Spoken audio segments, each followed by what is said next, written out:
దయచేసి అడుగుతున్నాను, ఇది మంచి సాంప్రదాయం అని ఆ గ్రామంలో ఉన్న పెద్దలు కూడా అడుగుతున్నాను. నాకు తెలిసి నాకు వచ్చి 85వ సంవత్సరం 83వ సంవత్సరం నుంచి నేను రాజకీయాల్లో ఉన్నా. 85వ సంవత్సరం నుంచి క్రియాశీలంగా సాంబశివరాజు గారితో అక్కడ స్థానిక ఎమ్మెల్యేగా ఉన్నప్పుడు ఆయనతో కలిసి ఉన్నా. 92 నుంచి నేను రాజకీయ పదవిలో ఉన్నాను. సెంట్రల్ బ్యాంక్ అధ్యక్షుడిగా, పార్లమెంట్ సభ్యుడిగా అధ్యయనం చేశాను. ఎన్నో సంవత్సరాల్లో అధికారంలో ఉన్నాను, ప్రభుత్వం అధికారంలో లేని ఇప్పుడు కూడా ఉన్నాను. కానీ ఎప్పుడు కూడా ఇలాంటి సంఘటనలు నేను జిల్లాలో చూడలే. ఇటువంటి దౌర్జన్యమైన ఇది, దీనివల్ల ఏటి సాధిద్దామని దేశం కోసం పోరాడిన, రక్షణ కోసం ఒక ఎక్స్ మెన్ తాలూకా ఆ ఇంటిని కూలిస్తే మీకు వచ్చిన లాభం ఏంటి? పోనీ ఒక్కటే ఏ విజయనగరం పట్టణం మధ్యలో ఉందో అదిగో ఆటంకం ఉంది, ఈ దౌర్జన్యం ఉందని చేస్తే వేరు. ఒక మారుమూల గ్రామం, ధనాలపేట గ్రామం, అంతా కలిపితే ఒక 5 సెంట్లో 10 సెంట్లో 5 సెంట్లు ఉంటుంది. ఒక నిజంగా వాళ్ళు ప్రభుత్వ స్థలంలో ఉంటే, వాళ్ళు అర్హులైతే అంతేగాని వాళ్ళకి పొజిషన్ సర్టిఫికేట్ ఇచ్చి వాళ్ళకి తగలపరచని తప్పేముంది? వాళ్ళు అర్హుడు కాకపోతే నోటీస్ ఇచ్చి ఇది కాదురా బాబు అని అని చెప్పాలి. దేనికోసం ఇది? ఏం సాధిస్తామని మీరు రాజకీయాలు అంటే ఇలాంటివన్నీ కూడా జిల్లాలో కొత్త సంస్కృతిని తేవడానికి మరి ప్రయత్నం చేస్తున్నారా?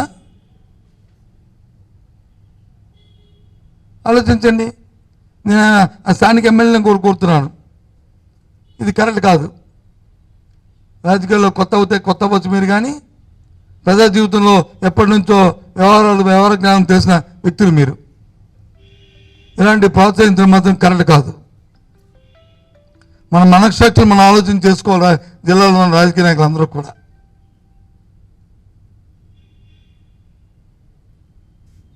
ఇటువంటి దౌర్జన్యకాండల్ని తీవ్రంగా ఖండిస్తున్నాం. రాష్ట్రంలో జరుగుతున్నాయి.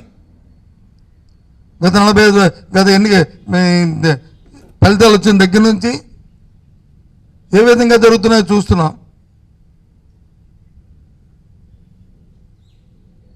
కానీ అలాంటి సాంప్రదాయాలు మన జిల్లాకు రాకూడదని ఎప్పటి నుంచో కోరుకుంటున్నాం. మాకు అవకాశం ఇచ్చిన, భగవంతుడు అవకాశం ఇచ్చిన దగ్గర నుంచి కూడా ఇలాంటివి ఎక్కడ కూడా దరిదాపులు కూడా రానికుండా చేశాం.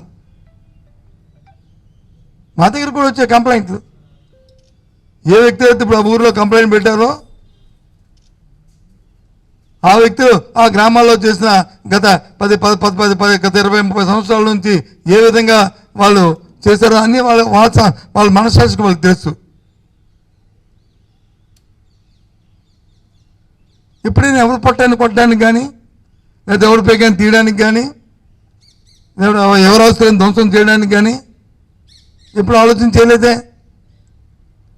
అవకాశం ఉన్నంత వరకు ఎదురుబడి సాయం చేయడానికి ఆలోచన చేస్తాం. రాజకీయం అంటే అది. ప్రజా జీవితంలో ఉన్న వాళ్ళు 10 శభాష అనిపించుకోవాలి. అలాగని నేను తప్పునొచ్చి ఒత్తాసు పలకట్లే.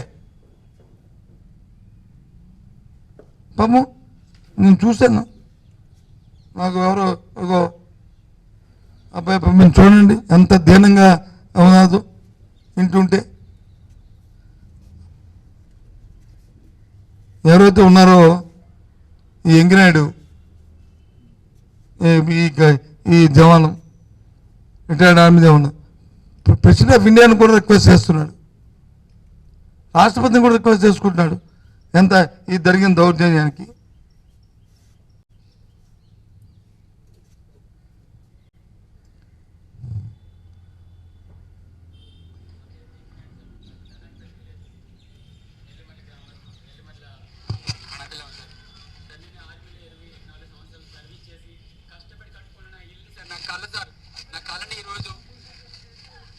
అందరూ అపోజిషన్ పార్టీ నేటి వరకు ఎంత బలం ఉందో నాకు తెలియదు సార్. విధ్వంసం చేసి వచ్చి నా ఇల్లుని నా గోడని అంతా కూర్చేస్తారు సార్. ఈరోజు మాట్లాడడానికి మాటలు రావట్లేదు చెప్పడానికి. ఎందుకంటే నేను 24 సంవత్సరాలు ఐస్ ప్రభుత్వాల్లో కూడా చదివించేసి వచ్చి నా ఇల్లుని కూర్చుకున్నాను సార్. నేను వచ్చిన వెంటనే ఇది పవన్ కళ్యాణ్ గారు ఎవరు చంద్రబాబు నాయుడు గారు అక్కడ చెప్తుంటారు ఒళ్ళు దగ్గర పెట్టుకొని చేయడం చేద్దామని చెప్పి. ఇదే కూటమి తాలేగా, కూటమి ప్రభుత్వం తాలేగా ఇలా ఉన్నాయి సార్. దీంతో పాటు దాని బాధని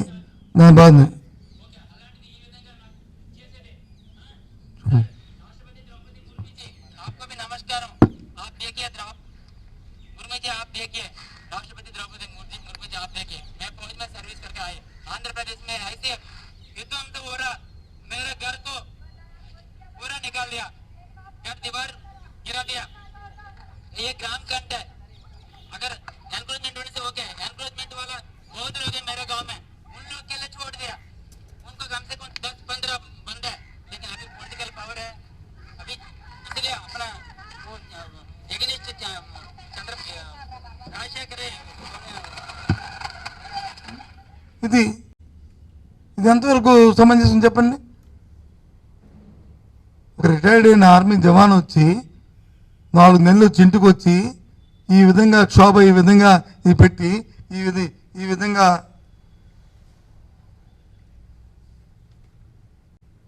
కూర్చోవేసి చేయడం అనేది సమంజసమా? ఎందుకంత కక్ష? రాజకీయాలు అంటే ఒకసారి ఎమ్మెల్యేలు అయితే, ఒకసారి మంత్రులు అయితే, ఒకసారి ప్రభుత్వాలు వస్తే వ్యక్తిగతమైన కక్షలు తీసుకోవడానికి కాదు. భగవంతుడు ఇచ్చిన అవకాశాన్ని ఎదుటి సాయం చేయడానికి చూసుకోవాలి. ఒకవేళ మనకు ఎవరైనా కోపంతోనో తాపంతోనో ఏదైనా చెప్పినా దాంతో కొంత సమయం పాటిస్తూ దాంతో ఎంత గ్రావిటీ ఉంది ఏంటి విషయం అని తెలుసుకోవాలి. నేను జిల్లా కలెక్టర్ని కూడా నేను దీంట్లో ఆక్షేపిస్తున్నాను. ఏ విధంగా మీరు పర్మిషన్ ఇచ్చారు? ఒక ఆర్మీ జవానికి సంబంధించిన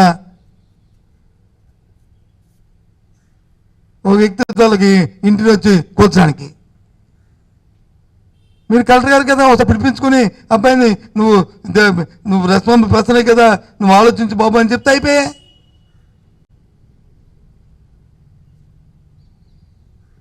అది ఎక్స్ సర్వీస్ మెన్ కదా. అందులో నాకు తెలియకూడుతున్నాను, ఎప్పుడైనా ఓ 30-50 మంది పోలీసులు వెళ్ళి ఇలాంటి సంఘటనలు ఎక్కడైనా జిల్లాలో జరిగా ఎందుకు వెళ్ళాలి అంతమంది? మన జిల్లాలో ఓ సబ్ ఇన్స్పెక్టర్ వచ్చి ఫోన్ చేసి వాళ్ళకి బాబు నువ్వు రా అంటే 5 నిమిషాల్లో వస్తాడు. అతను వచ్చి పోలీస్ స్టేషన్కి రిపోర్ట్ చేసి ఎందుకంటే నా బైండింగ్ ఉన్న వ్యక్తులు ఈ జిల్లాలో ఉన్నారు అందరూ. ప్రతి సామాన్యుడి దగ్గర నుంచి నేనైతే నమ్ముతున్న వ్యక్తిని. అందరు రాజకీయ నాయకులు కూడా ఏ పార్టీ ఆ పార్టీ ఆ రకంగా చాలామంది చెప్తుంటాను నేను. కానీ ఇలాంటి సంప్రదాయాలు ఏంటిది కొత్త తీసుకొస్తున్నాను ఇలాంటివి?